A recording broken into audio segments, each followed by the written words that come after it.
இரட்டிப்பான நன்மையை தருவேன் என்றிரே, இன்றைக்கே தருவேன் என்று வாக்குரைத்தீரே. இழந்ததை திரும்ப தருவேன் என்று சொன்னீரே, இரட்டிப்பான பங்கையும் தந்திடுவாரே.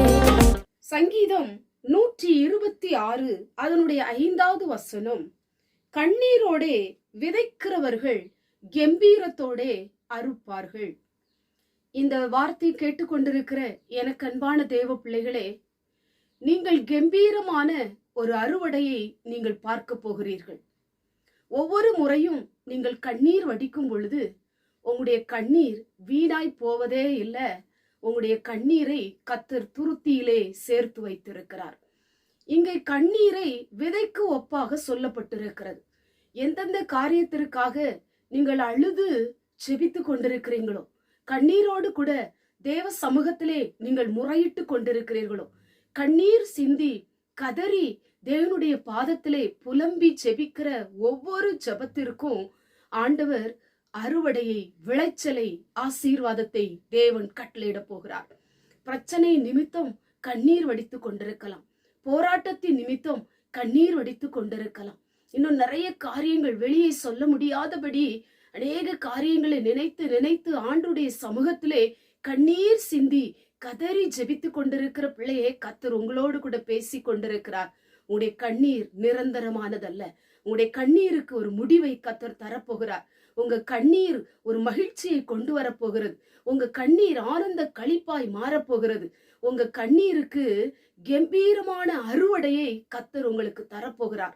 நீங்கள் கண்ணீர் சிந்தின நாட்கள் எல்லாம் அது ஒரு அறுவடையின், ஒரு விளைச்சலை குறிக்கிற ஒரு கண்ணீரா இருக்கிறது. இப்போது நாம் கண்ணீர் சிந்தும் பொழுது ஏன் கண்ணீர் வடிக்கிறேன், எதற்காக கண்ணீர் வடிக்கிறேன் என்று நமக்கு தெரியாது.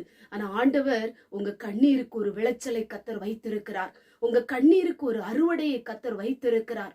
அநேக காரியத்தை நினைத்து அழுது கண்ணீர் வடித்து கொண்டிருக்கிற தேவ பிள்ளையே, உடைய கண்ணீருக்கு பலன் உண்டு. உடைய கண்ணீர் வீணாய் போவதே இல்லை. உங்க கண்ணீருக்கு ஒரு முடிவை தருவார். ஒரு அறுவடையை, ஒரு விளைச்சலை நீங்கள் காணும்படி கர்த்தர் உங்களுக்கு கிருபை செய்வார். உங்களை கைவிட மாட்டார். உங்களை அவர் நடத்துகிற தகப்பனா இருக்கிறார். நீங்கள் வடிக்கிற கண்ணீர் யாருக்குமே தெரியாம இருக்கலாம். ஆனா ஆண்டவர் அதை பார்த்து கொண்டிருக்கிறார். அழாதே என்று சொல்லி நம்முடைய கண்ணீரை துடைக்கிறவர். நீ ஏன் அழுகிறாய்? நீ எதற்காக அழுகிறாய்?